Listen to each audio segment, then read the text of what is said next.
and then they'll have that, or you guys can jump back in here for the recording later. But I would love to hear how I think we'll do this, because we have about an hour together.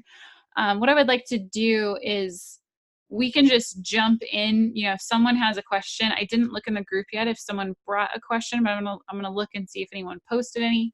But I would love to, ideally, in an ideal world, we would post questions ahead of time. And I know I didn't warn you guys about that, just so that we kind of are aware of what we're going to be going over. But I think this is beta, so I'm still working my way through. So if you guys want to start, I would like to give a chance for everyone who has a question to talk. So if you can limit your questions maybe to one each for now, and then if we have time, we can loop back and then address any extra questions you have. So pick your top question that you want, and then you guys can raise your hand. So I don't know if you guys see it, but Edwin has his hand raised. So there's a way to raise your hand in Zoom. I believe if you hover over your photo and you click the 3 dots at the top, you'll be able to do it. Is that how you did that, Edwin? How did you raise your hand? If you go over your name, you'll see mute and rename. Okay. Like the buttons will pop up. Okay. Because it doesn't show it on mine because I'm the host. So, So yeah, if you guys have a question, just raise your hand there, and then I will find you, and then we can talk about your question. So Edwin, do you want to start us off and ask your question? Yeah, sure. I just wanted to say a bunch of people posted their questions on the event page. They did. Okay, I've been out. So yeah. Okay, cool. I will. Let me go there. But since we have you here, did you have any questions you want to start with while I'm gonna? Yeah, sure. I did actually post it, but my question was basically the thing I'm having a hard time wrapping my head around, and maybe it's something that comes, like maybe it's explained later, but say you have someone that comes to you and they want to work with you right away, they want to design deliverables. How would you price that engagement up front if, let's say, you do the brand strategy session and then you realize, oh, there's a lot more work that needs to be done? So it seems like you can only price things after you have the session and you get the sense of like the scope of the work that needs to be done. So I'm guessing I'm just having a hard time like figuring out how you would do that. It might be something really obvious, but yeah, that's basically my question. So you're asking, how do you, because you're going to uncover a bunch of stuff that's going to come up in the strategy session, how can you give them even a range beforehand and price stuff if you don't know what's going to come up? Is that the question? Yeah. Yeah, we will be talking about that in a later week. I can lightly go over it now, but if you could remember to save this question so that we can talk about it in depth in the last week, because we will talk about how to sell it. But what I would do, I don't know your services, but what you can do is have a hard price for, there's different ways of pricing strategy, but something that I found easy to do, have a flat price for strategy. And that can scale up or down depending on the size of the company. Then when you get to deliverables, say in the first, even in just talking with them in the sales call, to give a range based off of services that you provide. Not saying that that's even going to be uncovered in the strategy session, but saying if we were to uncover these things that need to be done for your brand, here's what I typically charge, and you can give a very, very wide range. But say it typically starts here, and it could go really high. If it's brand identity, usually you would have a good idea of what that would look like. And then if you're doing value-based pricing, and this is again a deep, very deep conversation that we could have, but you would get a sense of what their goal is worth in the sales call. So you would get an idea of how much do they value that goal. So let's just use easy numbers for simplicity's sake. If their goal we uncovered was worth $1 million to them, it would create $1 million in revenue. Then you would ask them, well, what makes sense for you to invest in that? What would you invest if you could guarantee results? And they'd be like, well, if you can absolutely guarantee results, I'd pay you $1 million because I would be making $1 million every year. It may be more. It would compound. So you, of course, can't guarantee that. So you could say, well, if we were to get you to that goal, then wouldn't it make sense to invest 10%? Not, since we can't guarantee it, wouldn't it make sense to invest that 10% to get you to that goal of getting revenue up $1 million? So you're then pricing the goal, not the services. And so then they have an idea going into strategy. Oh, we're thinking about spending about $100,000 because our goal is $1 million on this initiative. Has nothing really to do with connecting it to a service at this point. It's just you're pricing the goal. So Okay. that if you want to know more about that, I would read Pricing Creativity by Blair Enns, and that's going to be in a resource list that I'm going to be giving to you guys later. But I highly recommend that. It's all about value-based pricing, but that's how you can get around it. So I would first put ranges on your own services, and then they generally should know what they're going to be investing in getting themselves to that goal. That's how I would answer that. Yeah. Cool. Awesome. Thank you. Yeah, you're welcome. So I do see all the questions now. Thank you for pointing me there. I have been outside. I wasn't able to see them. So I'm going to jump into, unless anyone want to be my co-host? Nick, you're here. Hi. So nice to see you. Nick, can you introduce yourself really quick because you weren't on the first call? Hi, I'm Nick, and I'm a very bold boy. It's lovely to meet you all. I'm over in Dublin. It's 4 a.m. and I'm discombobulated because I haven't looked at the first presentation yet or anything. I'm just on this now for the first time. So excuse me for that. I'll try not to waste anyone's time. Oh, you're fine. Can you just share what you do really quick for those who haven't met you yet? Yeah, I design brands with brains, heart, and courage for people on a mission. Awesome. I own a company called Lions and Tigers and Bears, specializing in brand identity and strategy. I love the name. And you are looking for a partner. You don't yet have a partner, do you? Yeah. This makes me feel like the child who's like late for school all the time, and it was like, no, don't make me partner with that guy. Yes, I will be looking for a partner if there is one available. Okay, and just a quick note for those of you who don't have a partner or unable to connect with anyone, if you guys want to do a strategy session on someone that you know, then you can do that. It's great to do it within the group because you would get strategy done on your own business. But if for whatever reason you're unable to do that, then doing it for someone that you may know is also fine to do. Okay, so question, I'm just going to pull from the event right now, and then we can go into people's question who are actually on the call. So I mentioned to show us the shorten session. Okay, so if you're going to shorten a session, Chloe was asking this. I was going to say, I guess I was going to show you guys how to shorten a session. So ideally, you would just take the main things that you would need to create a strategy. So really, you need positioning. You need to know who the brand is and where it sits. So whatever exercises you need to actually position the brand, that would probably be I have to look back at my notes, but the why, like the what, why, how, who, get all that done. That would be a shortened version. So really finding out what you can about the brand, about why they exist, about why they do what they do, and then find out what you can about the ideal customer. Because again, if you know those things, you're able to surface the core things about both, then you can start outlining what things do you have to do to connect the two. So I would say, and I want to empower you guys to make those decisions for you instead of just telling you, use these specific things from a framework. I really want you to go in and know, okay, this is what you're looking for. I want you to go in with the goal of, I need to find out about the brand. I need to find out about the ideal client so that I know how to bridge the two together. So I would tell you, knowing that, go into the framework and find the exercises that you feel would surface the most from each of those two categories, and then use that and get rid of the rest, whatever, if you're shortening a session.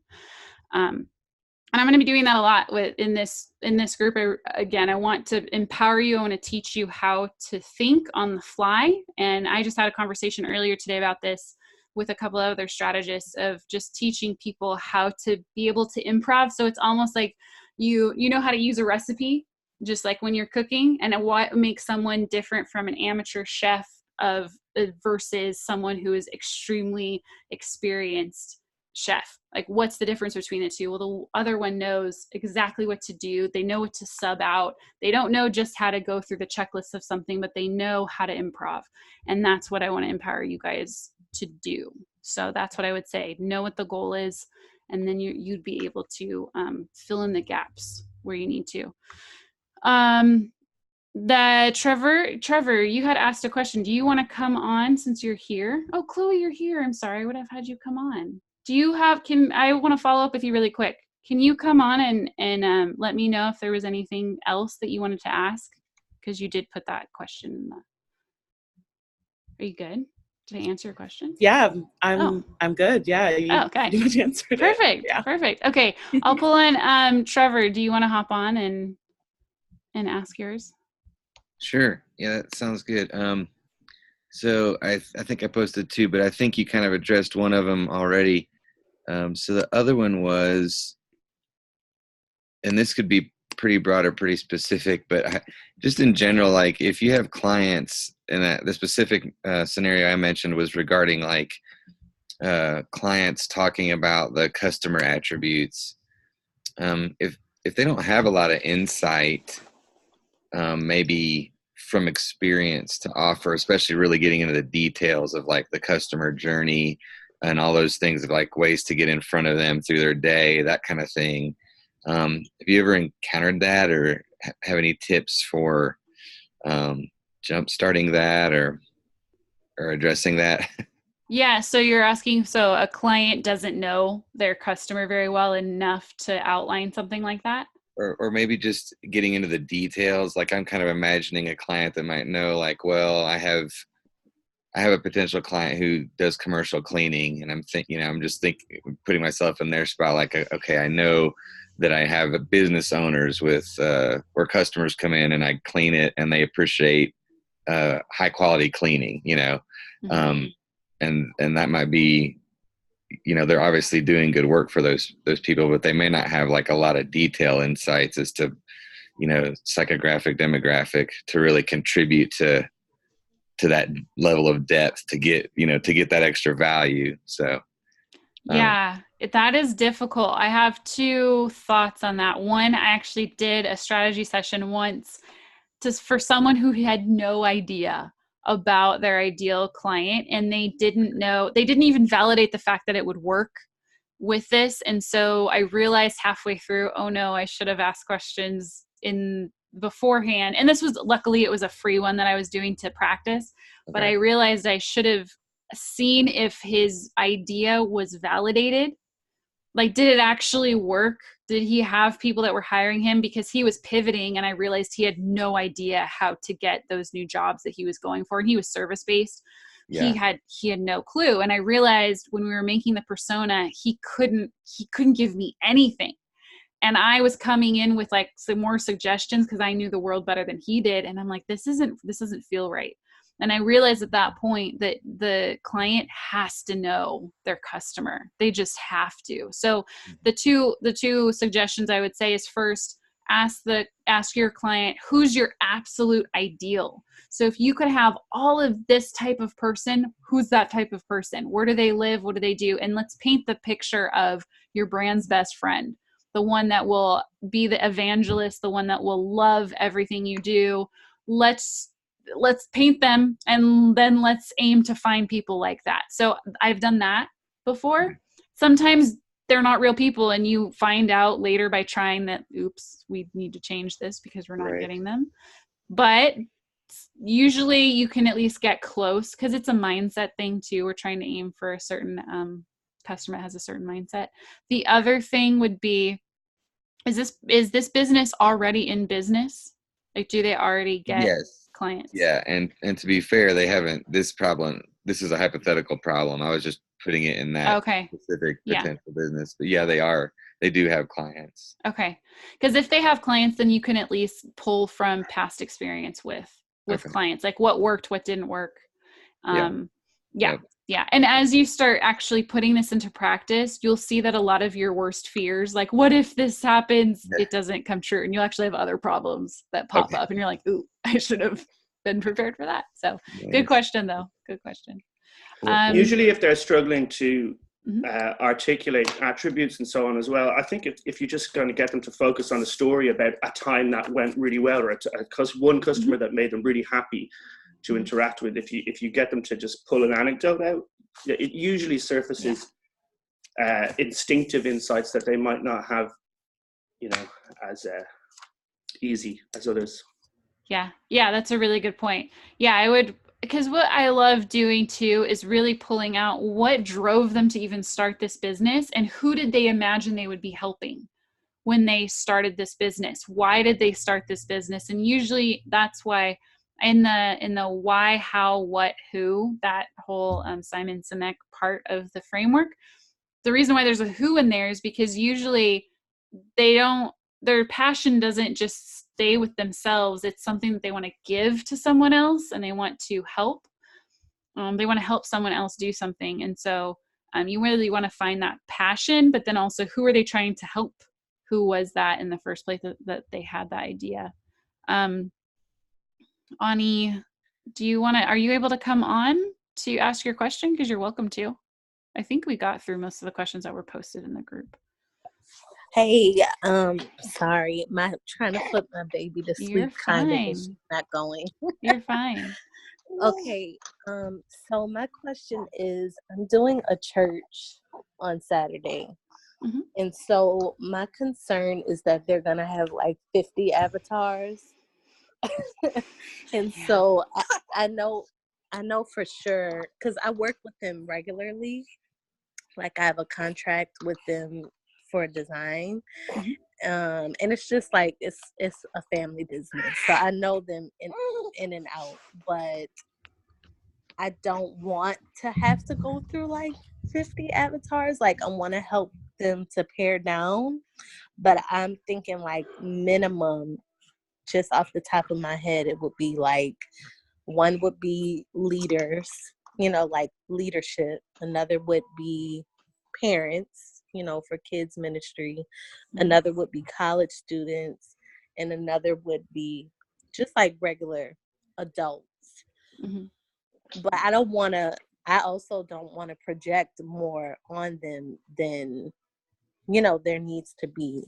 So am I overthinking it with splitting it up to those 4, and should I cut it off? No, I could see why they would need that, and also why you'd want to help provide that. What I would suggest in a situation like this is, if you were to pull back and do an even broader bird's eye view, what do all of those avatars have in common? And then create one main avatar for the brand, because what I see with all of those avatars, those are all marketing avatars. So it's almost like you want like the main one, that whole brand's best friend. Like, you want the main one that is that carries the red thread of all of those avatars. Like, what do they all, because it's a church, so they all have a common belief. They all have a way of life. They all share something. So I would make an avatar that encompasses all of those things. And then if you were to do marketing with them, that's when I would do separate individual avatars for each of the different funnels, because each of those avatars are going to have different funnels and different customer experiences, essentially. So that's when I would, if you're going to work with them further, then do a detailed avatar. But I would make a generic one that is with the brand, and just like a common belief system, a common viewpoint on life, how the brand serves that person, or how they connect there, and then go deeper later, only if you're going to be working with them that far. Does anyone... That was super helpful. Thank you. Yeah. Does anyone, I see some chats in there. Does anyone want to add to that? Because I do want to also utilize the collective intelligence here. So if there's anyone that has something they'd like to add, come on. Sure. I mean, I would say, I would just echo what you said in terms of finding the thread that binds everyone, because there will be something that ties these people together. So focus on that. And then and like bring people's attention to focus on one person, like tell a story about one individual person, made up or not. And that will bring everyone's focus together. And then you can just clarify why that's useful, as opposed to, because they will, like, usually if it's a large group of people as well, they'll be like, no, but we can't ignore this person and that person and that person. So you could just make sure that they understand that this is a single exercise that brings focus. And then if you focus on 3 during the initial strategy session, if you just do 3 customer profiles, if they really want to get through a ton, just focus on 3. That's what I'd say. Thank you. Fair? You. Yeah. Thank you so much. Yeah, I'd also just add, sorry. No, go for it. I was There going you to call you. Go for it. Yeah, no, Melinda mentioned something actually super key. And I think it was the idea of marketing, right? That if you do end up doing marketing with them, I think that's the place where you can start being really specific about what avatar you're using for each place, right? So if you're doing a website, for example, like who is the website for, right? And that's where you would get super specific, as opposed to who is this social media channel for, et cetera, et cetera. So I think that in the actual branding strategy session, like everyone else said, if you find that key thread, then you can just get through the strategy session and sort of surface those key insights that'll make that valuable for them. And then when marketing happens, get very specific about the purpose of each channel, and turn that, specificity into more specific profiles. Yeah, that was great. And I wanted you just brought up something I wanted to add, because when you said about the website, and then you would do the avatar based on that. So I wanted to say too, when you do strategy and you actually do the avatars and then you do the client journey, then the touch points and the deliverables are going to surface out of the client journey. So if you notice I'm so glad you said that too about the website. If you notice, if we do the client journey first, then we will find the touch points that it might be a website, it might be social platforms, it might be a direct mailer, but we're coming at it from the relationship between the brand and the client first, instead of saying, hey, I need a website. It's actually going to be surfaced out of the client journey. I love that. Yeah. I love that. Yeah. So then that was a really big mind shift for me too. And I think, Grant, you had posted that seeing the client journey that really changed things for you. I think you had posted that in the group. And that's something that had really changed my viewpoint, is once I learned how to do the client journey, I realized, this is where all of the touch points surface, that this is how people don't diagnose. This is how to get around people diagnosing their problems, because we're first just looking at the relationship between the brand and the client, and then seeing what do we need to do now to connect the two. So can I jump in with a fresh question on that, Melinda, if that's all right? Yeah, of course. I'm not sure if we're in the middle of one. Just shifting gears from, I know what you're doing is going from customer to brand to competitors, and then you go into the journey. I think, if I look at it again, I think the journey was right after the customer, but the customer. Yeah. I always have trouble shifting gears into the deliverables. I'm just having a look at your sheet. You go top competitors. What do we want to be known for? And then you go to priorities and goals, which is the is that the deliverables, the priorities? No, that's, yeah. That's the priorities and page goals 35. Yeah, if priorities and goals should be where we're starting to plot out what we're going to be working on. Was that, I can open up my template and see. And what's your question though? Are you having a hard time switching from? I'm having a hard time going from information gathering to the actions in terms of the presentation, the gear shift that happens there. Because up to that point, it's a lot of who are your customer, who are we, who are your competitors, and then you go into a shift of.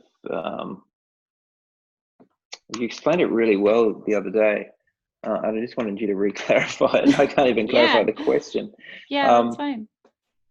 It's just a shift from the information gathering to then the point of, okay, this is what we need to make this happen in terms of touch points and things like that.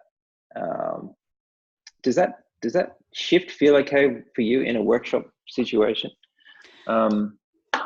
Yeah, How do you go about that? I haven't noticed any issue with that. I think I actually take breaks. I take a lot of breaks and I plan them into the day. And so I had shared my schedule with you guys, and I had to have to check, but usually I would break in between any big chunk. So between the user persona and client journey and the brand, though, that's a big jump. So I usually have lunch in between that. And then sometimes I actually do priorities on the next day or after lunch on the second day. So there's a big break. And so then when we come back, it's not this hard shifting from information gathering to then planning. It's like, hey, when we come back, and I always prepare them for what's next. So when I finish the brand portion, I say, okay, we know about your client now, or your customer that you want to get. We know about you. And now we're going to plot out all of the things that we need to do to connect the two, and how you can become attractive to them and how you can delight them.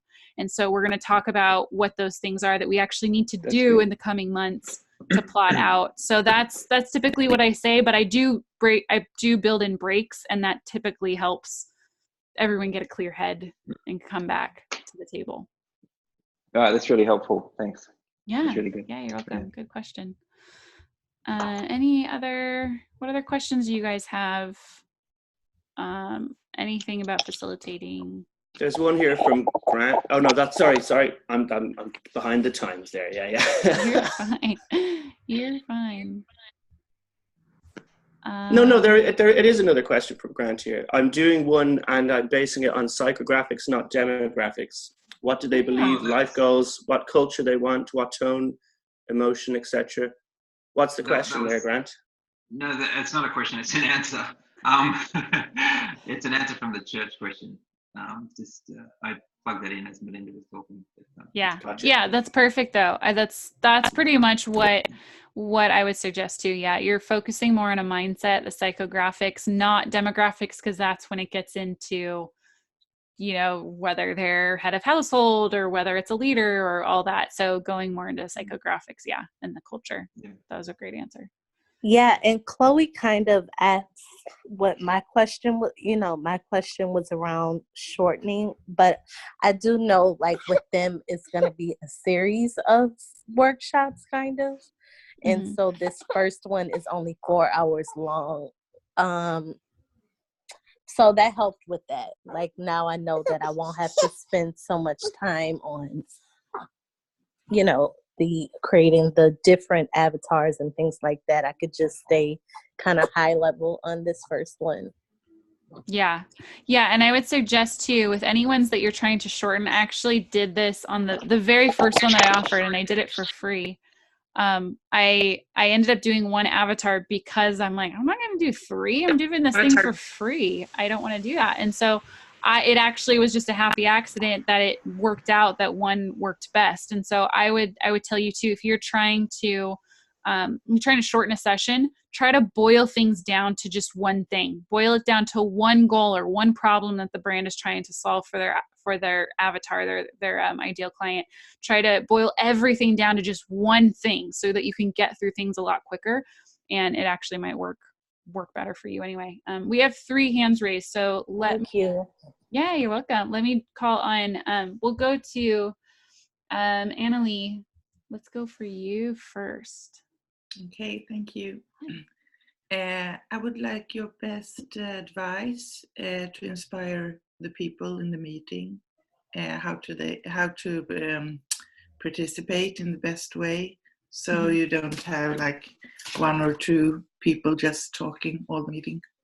Yeah, that can be difficult. That can be very difficult, especially if there's an extroverted person or someone that's difficult to, manage. You have a talker in the group. I would set the stage at the beginning. So I had mentioned this in the last call too, is ask for permission to lead the meeting and get the permission from the people who are the decision makers, if that's a CEO, if that's a founder, whoever it is, so that they feel like you're the leader and that you have a say in what's going on. So then I would I would manage the room. I would start seeing who's the talker, who's not talking, and I would call them out. The person who's not talking and say, we haven't heard from you yet. Can you give a couple ideas, and really try to bring them in that conversation the best that you possibly can. And always embrace and validate whatever someone says, mirror back to them what you've heard. And then again, if you start seeing someone's not talking, then I would actually go and call them out and ask them, here and there. A lot of times I'll let the CEO or the founder talk the most of the time, because they have the backstory. They have a lot of the backstory. They have a lot of the passion, but I also would be aware that other people bring a good perspective that we also need to hear. And you can start, you'll know, as you start managing the room, just be really, really observant of what's going on. And then if you can, bring an assistant that can also help you be your extra set of eyes. Nick, you can raise your hand by hovering over your picture, and there's 3 dots in the corner, and you should be able to. Do you see that? Do you not? You're not allowed to, but. No, I don't see anything about raising a hand. But sure, oh well, as long as I'm not talking over people. If you need something, put it in the chat. I'll get you. Chloe, do you want to come on, and then we'll go to Trevor or Annalie? Did I answer that for you? Yeah. Okay. Good. Chloe, do you want to hop on? Yeah. This was less a question. It kind of is a question, but so at during the replay, I remember you also mentioning a blog post that you wrote on sales. I just really want the link to that. Yes. Yeah. I can pull it right now. I'll put it in the chat, and then I will. If actually I could ask a favor, if someone, how about Nick? Nick, I'm gonna have you do this. I feel like I can call on you that you can do this. You may call on me anytime. Awesome. Well, I'm going to put it in the chat, and then Nick, if you could also take it from this chat and put it and post it in the actual group. So it's in this chat if you guys want to check it out, how to sell a brand strategy. I'm literally taking this from Jonathan Stark. Jonathan Stark is the man when it comes to value-based pricing and selling. He was on the feature. Okay. This was his talk on the future. It was the why this, why now, why me. The other thing I kind of mix a little bit in there is a little bit of Blair Enns from Pricing Creativity with the 3-year question. So Dan Sullivan 3-year question. You'll see it in this blog post too. But this is literally my sales call that I always use. But yeah, you can read it over. And if you guys want to read this before, it'd be great for you guys to read this before the end of this whole boot camp, because then you'll actually have an idea of, how to sell it before we talk about it. Yeah. I just wanted to add also, because I know people are asking about how to raise hands. If you're on my computer, if you click the participants button, it'll have a pop-up, and it'll say, do you want to mute me, or lower hand, or raise hand? So I don't know, it might be different on different computers. So I just wanted to bring that up. So Nick, there you go. That might be you, Nick. Thank you. Thank you. Got it. Okay, good. Trevor, do you want to pop on?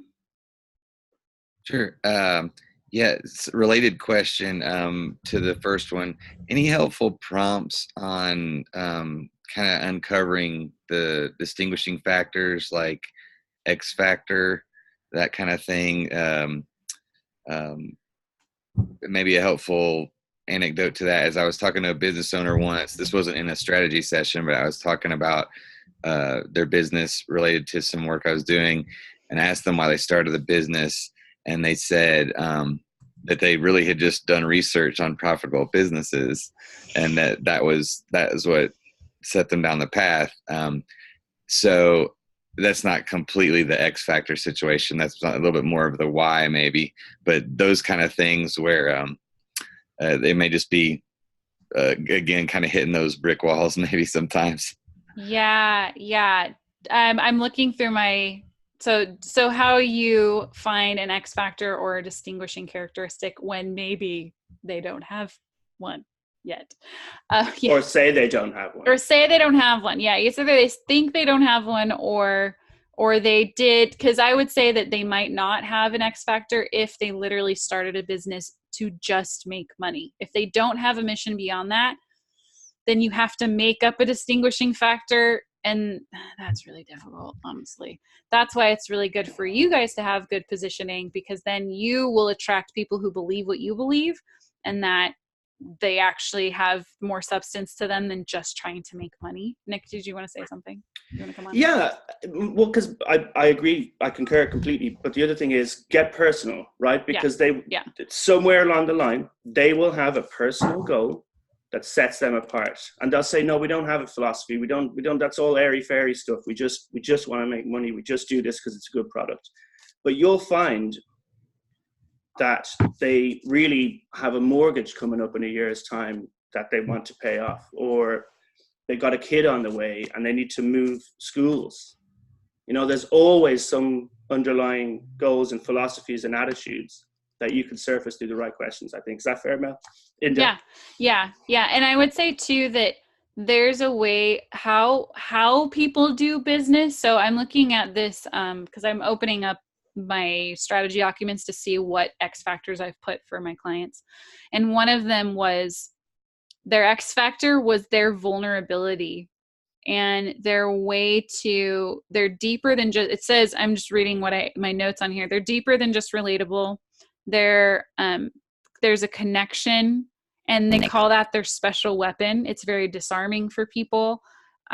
They become present. People drop their barriers because of that vulnerability. So that came from my client's way of life. Like, that is just how he lives. And so that is his how. So how he does business is one of transparency, vulnerability, and that is his distinguishing X factor that helps him stand apart from everybody else who does something very similar to him. So yeah, I would definitely agree with Nick. Get personal, and get personal with their attitudes, with how they do business. Because I think of, like, let's say I'm just like an attorney, you know, if attorneys, they all offer the same thing. You know, they look over, let's just say one that looks over contracts.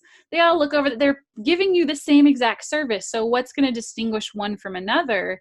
It's how they do it. It's the whole experience of working with them. So if you can uncover what is that experience going to be like for someone to go through the process of working with you, and what do you want them to feel? What is that? You can find a distinguishing factor there. But yeah, I think getting very personal I ask them about their childhood and what brought you to this moment right here when you're sitting in front of me. And I really dig into, I try to dig up something in there, and hopefully you'll get. Yeah. Thanks. Awesome. Real quick, I was just going to ask, are you going to tell? Oh no, you froze right when you asked that. Oh no, Trevor. No. Okay, I have to put it in the chat. Don't you hate, it's like when someone says, I have something to share with you, and then they freeze. Oh no. Welcome, Jay.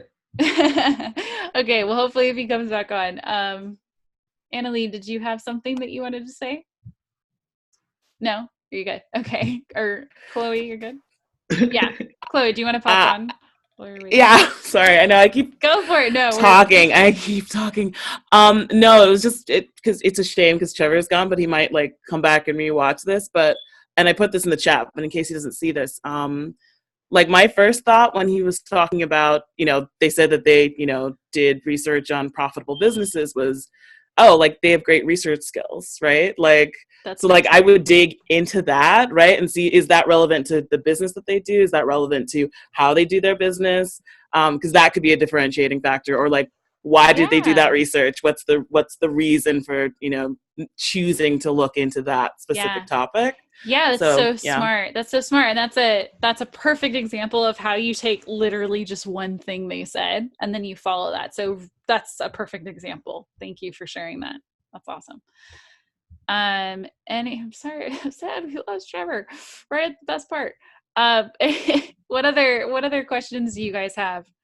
We still got some time, so Zani, can you tell us about what an anecdote about this? You felt that your prompts were redundant, or your clients felt that your prompts were redundant. Can you tell us about that?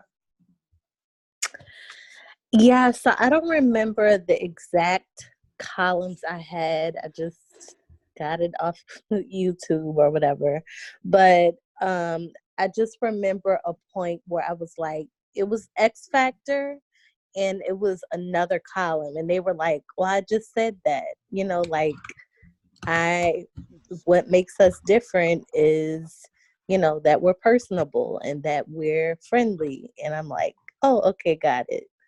And so I kind of got nervous, I guess, to keep going through even though I still went through it, but I just remember that happening. So I just was kind of piggybacking on what Trevor was asking for prompts of how to, like, you know, like what I guess is the sub headline for these sections, so that we can, you know, like ask the right questions in that column. Yeah. Are you for the brand attribute column when it actually comes to, yeah.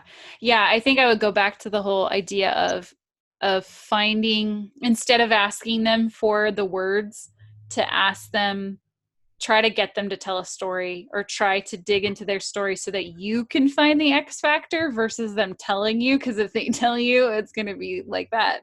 We're friendly. It's like, okay, well, how, and I always ask, how so? Give me an example. And then when you ask how so, it goes deeper, and then tell me more. And how so? Tell me more. And you go down this rabbit hole until they're telling you about this experience. And maybe it will validate the fact that they are friendly. And you can be like, okay, I feel good about this. You are the most friendly. It's like the whole Chick-fil-A example. Like, yes, they are extremely friendly and nice. So they do, that is truly their differentiator. So I use the question, how so? Then you get them to give you an example. Nick, yes. As opposed to ironically unfriendly and abrasive when they're like, no, we already just told you that, we're the friendliest. Yeah, you're like, and you definitely did not prove that to me just now. Yeah, that's a good point. That's funny. Annalie, thank you for asking Adam. Yeah, Adam, if you have any questions, you are more than welcome to pop on. And it's nice that this is a smaller group too, so you guys can ask it. Yes, Grant.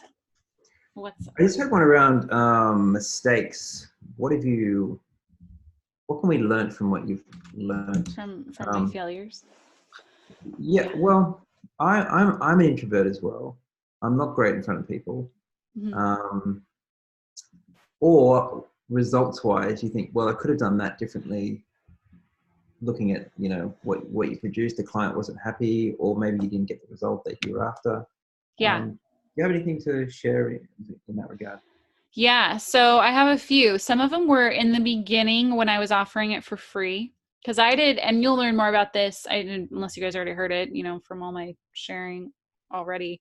But you'll hear more about this in the how to sell. But when I was doing 5, I did 5 for free. So I actually went and found these people that if they even had said, like, I have a goal, I'm like, perfect, let me talk to you.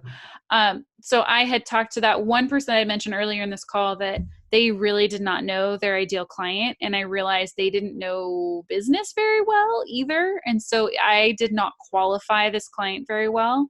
And it just was, I felt like by the end of it, and the client was very gracious, but I felt by the end of it, it just did not produce much value for them.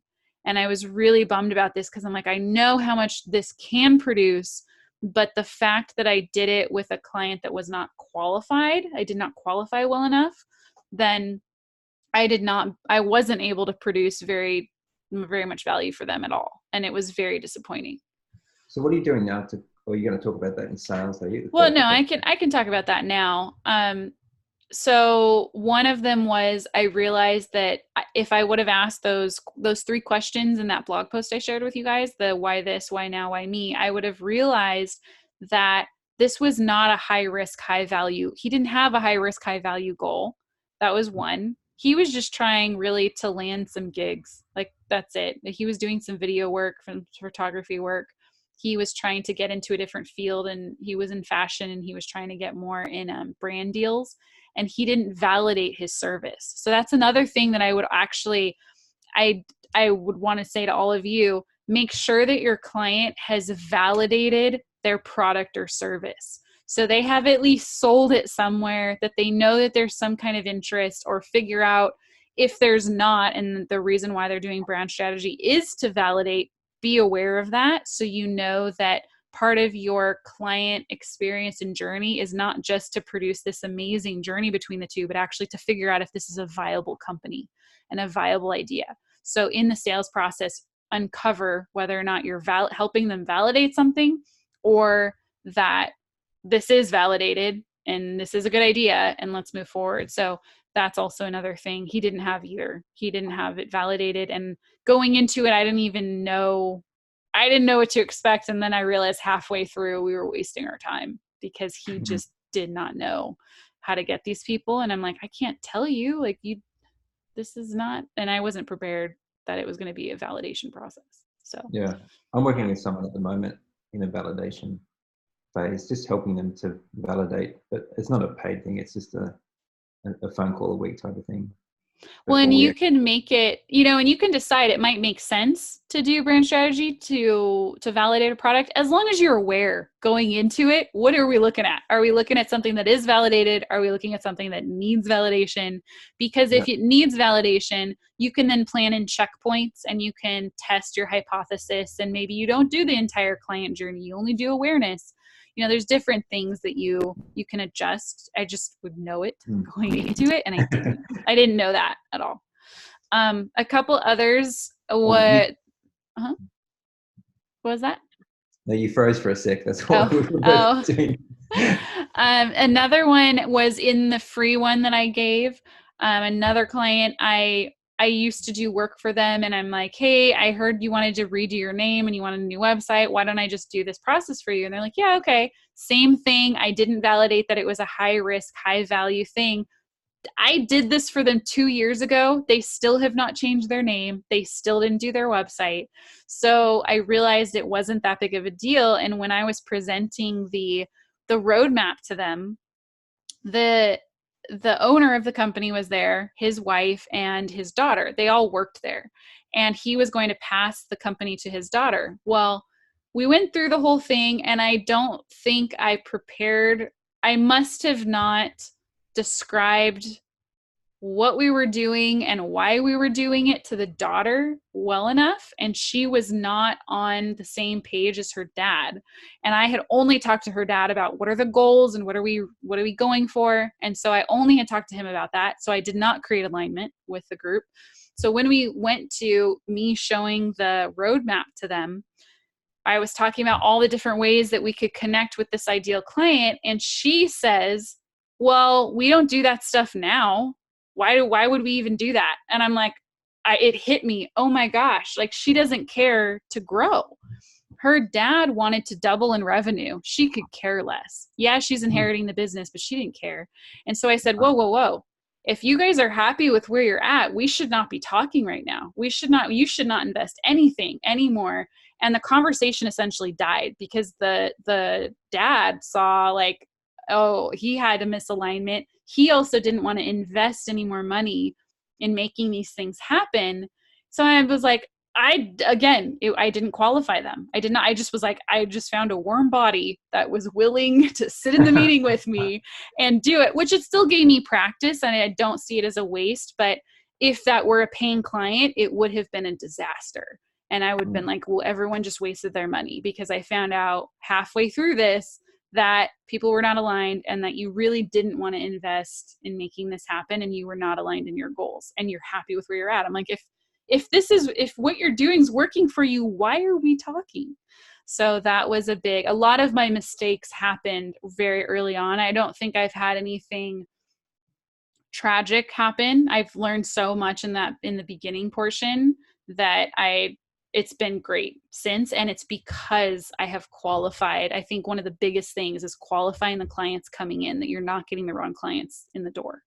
And that's even something that I do. I know it sounds weird, but I do that with even you guys, like you guys that are sitting in this call right now. Like, if you notice, everyone's awesome. Like, we have such a great group of people, and I feel the same way about my inner circle that I run. Everybody is so amazing. And I've had to kick out people from my group when I didn't qualify. people. I've actually sent them on their way. And I realized that when you start qualifying people, that you don't have to do that anymore. You're just going to attract the people that need to be there, and they're going to be all awesome. And it's going to be the same thing with clients. So I think the number one thing I learned was qualify your clients at the beginning. Make sure you're getting in the good ones. I'd love to talk to you about sales, but maybe we should wait for that sales week to do it. Yeah. Please write down any questions that you have. I know sales is going to be a huge thing because it just is. So you're going to have a ton of questions going along these weeks. Just write them down, and then we'll definitely go over them in the sales conversation. Trevor, I wanted to bring you back on because you had cut out at the best part of you were about to ask your question and you cut out. Did you want to hop back on and ask? Sure. Yeah. Sorry about that. My computer battery died. Yeah, I think apparently you guys kept talking too, which I watched the replay, but I think you answered my main question. I just had a tiny quick follow-up, unrelated. Are you going to talk about, is this the week that would be good to talk about explaining the ROI of branding to a prospect, or is that going to be under the sales? That'll be the sales. I do have, if you guys have not read it yet, I do have a post that is how to measure the ROI of branding, and I'm going to put it in the chat. And then Nick, if you can grab this one again and post it in the group, that would be awesome. So I did write a blog post on that. So if you wanted to just start learning about that, you can read that and then bring your questions to the sales one, because that again is going to be in a sales conversation, because you will be uncovering how to measure the results in the sales conversation. And that all happens there. It happens a little bit, which we'll also talk about when you're pricing things at the end and the priorities and timeline. We'll talk about that a little bit too, but we had Chloe. Did you want to, I saw you were also in the chat, but you raised your hand. Do you want to jump on? All right, it's me again. Yeah, so oh gosh, what was my question? Right. So you brought up a couple of times, like making sure that you validate your clients ahead of time, or rather make sure that their business idea or their organization idea is validated. Mm-hmm. And that has been making me a little bit nervous, just because a lot of my clients are just starting out. You know, they are coming to me because they're like, okay, I want to start this thing, and there are so many, like, I don't even know where to start. So can you help me get some clarity? And so my question was, is external validation okay? And when I say that, I mean, like, so this is like something that has been done before in some shape or form and was successful. Like, is that okay? Or do you think some higher level of thing is necessary? There's a couple ways of going about this, because I've had clients where they did hire me and they did not have validation that this was an actual viable business. But it was like, the one I'm thinking of right now is I had a cork purse designer. And I'm like, okay, people buy purses. This is a lifestyle product. It's not like a tech company where you're trying to fill a very, very specific need in, you know, someone's life. Like this is, and again, I work more with lifestyle brands, so my experience is a little different. But that way, I'm like, okay, there is some kind of external validation that yes, people buy purses, as long as you know, and they know going in, like, this is a hypothesis, like, you don't have customers, you don't have a list, so we really don't know if this is going to work. We're giving this our best possible shot. Just know that we need to come in, you know, however long you want to make it, a month, 3 months. If you have a plan of helping them get the initial customers, or I don't know if you're going to be involved in that, but you don't necessarily, like with a brand like that, I would say not really. If it is like a tech company where they're creating an app that is fulfilling a need, that is like, okay, I would want to know, like, I need to see that this is an actual viable company, not just because lifestyle, again, it's very emotive. It's very much like connecting hearts. Like, really, that's what it is. And lifestyles and emotions. So yeah, it depends on the company, I would say, in that respect. Okay. Yeah. Thanks. That's super helpful. Yeah, you're welcome. Ani, and then Grant, will go back to you, but I noticed you had something in the chat. Did you want to hop on about Me? detaching? Ani first, and No, I Grant. don't have a Are you good? question. Oh, you're not. Okay. Yeah. How to detach from implementing. I don't know if she's able to talk. If you want to hop on later, you can. Chloe, did you have something else that you wanted to? I know you're you're like, no. you're nope. Adam, yeah, come on. How's it going? Trying to figure out this thing. Okay. I know you were saying with the roadmaps, it takes you about a month to get it back to the clients and stuff after you start. Mm-hmm. Do you do other workshops in between that time, or does it get like mixed up and jumbled up in your head, or? Yeah, that's a good question. There has been times where I have overlapped clients where I'd start one while I'm still working on another. And I have my income's extremely diverse. So I've diversified my income between teaching, between client work. I also will get hired by friends and other agencies to do parts of strategy. So I've had friends call me up the day before and they're like, we need you to do messaging. Can I hire you for this? And I'm like, sure. So I will have a mix of a lot of those things. I typically try to keep my workshops and strategies not overlapping because I write messaging too. Like I'm writing messaging, I'm writing the client journey too, and it's a lot. So I personally try not to overlap them, but I also do other things for income. Good question. We're coming up on the hour, but I want to make sure that we got through any pressing questions that you guys have. Any other last questions? I could take one or two more. Did you get my question? I'm sorry, I had to step away. Yeah, you're fine. Where I was asking, how do you detach from the outcome? Like, you have this wonderful strategy session and then they do nothing with it. Like the story you were telling, where 2 years later, they still have the same website, etc. Like, how do you deal with that? I guess that's mindset, but also like that's the way we get more clients, right? That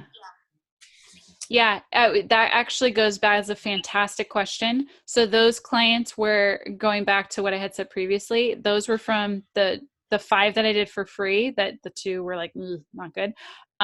After that, I learned how to qualify clients. So I would say it's actually not going to happen if you qualify your clients properly. You're going to get the people who are motivated, who are investing in a project that's high risk, high value.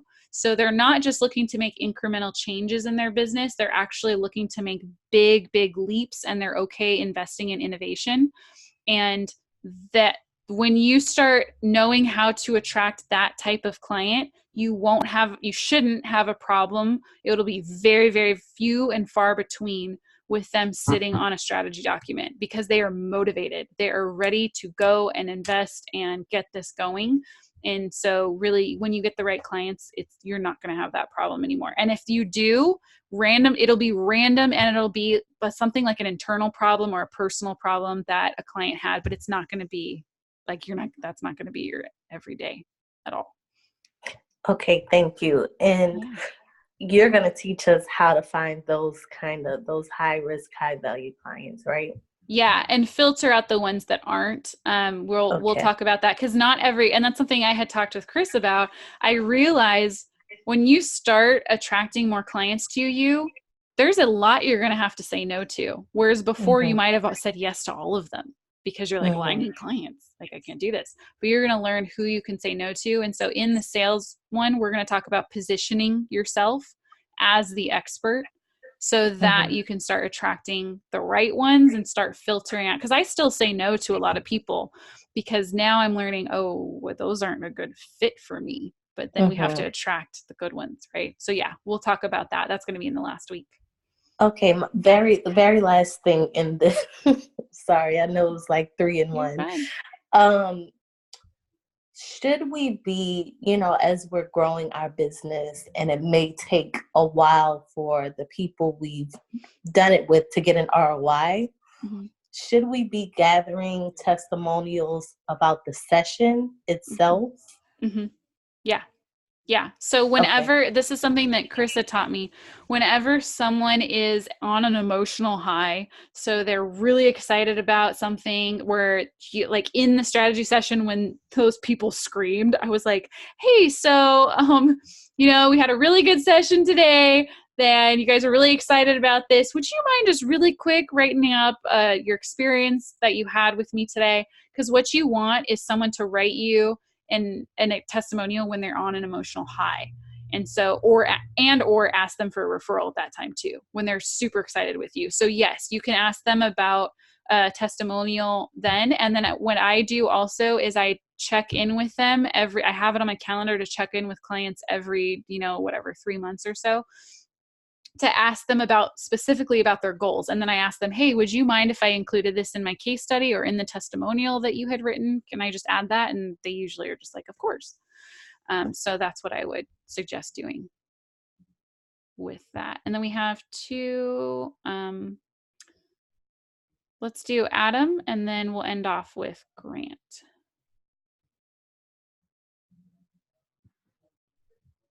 I don't think it ever lowered the hand thing in this thing. Oh, that's fine. Oh, so you're good. Do you have any other there's questions? a lower hand option. Grant, do you want to jump on? Or Adam, did you have anything? Or you're good? No, I'm good. Thank you. Okay. Yeah. Grant, did you want to ask? Yeah, mine's just a quick one, and I hope you haven't covered it in the Facebook. I'm having trouble getting a time with my partner for this week. Does it have to be done this week, the strategy that we do together, or can prefer? That's a good question. Yeah, I would say no, it doesn't have to be done this week, because next week we're going to start talking about the roadmap, and we'll have 2 weeks on the roadmap. So I figure you guys can finish up next week. You can, if you're a little bit behind, if you're a week or two behind, I think you'll be able to catch up. So yeah, if you need to spread it over next week, that's okay. Even if it spills into the week after, as long as you're starting it and you have something that's planned, I think you'll be okay. Okay. And what are you doing for your birthday? How do you know that it's my birthday? Did Facebook tell you? No, man. Happy birthday! Thank you. Yes, on Friday. I will be meeting with you guys in the morning, or whoever's going to be on the call, and then going out with friends and family after. Nice. Well, happy birthday. Thank you. You're so nice. Thank you. Guys, this was so awesome. It's great to get to know you too. I really like these Q&As because I feel like it's a really intimate setting that we can all get to know each other too. And thank you so much for the people who were offering their opinions too. Again, I had mentioned this earlier, but I love using and utilizing collective intelligence, because I'll give you all of my information as much as I possibly can, but I know we do have some experienced people in here too, and very smart ones at that. And so I do want to hear if you guys ever have something that your experience and you want to share, I welcome it, and I love to hear that too. So I just want to encourage you guys to share what you can. So thank you. Nick, you're a trooper. Annalie, you are too. You guys are up early. Thank you. It's nice seeing you. I will put this recording up. Nick, if you're still up for transcribing and timestamping, oh yeah, sure. I will forever be your friend. Always. Okay, transcribe and timestamp. You got it. Thank you. I'll see you guys in the Facebook group, and I'm going to try to make a post, and then for each of the Q&As, and then you guys can post your questions under there, because I realized that it wasn't very clear in there. So I'll do that, and thank you for coming, and I will see you guys if you're there on Friday. If not, I will see you next week in the call on the roadmap. So thanks for coming. Bye. Thanks, Bye, guys.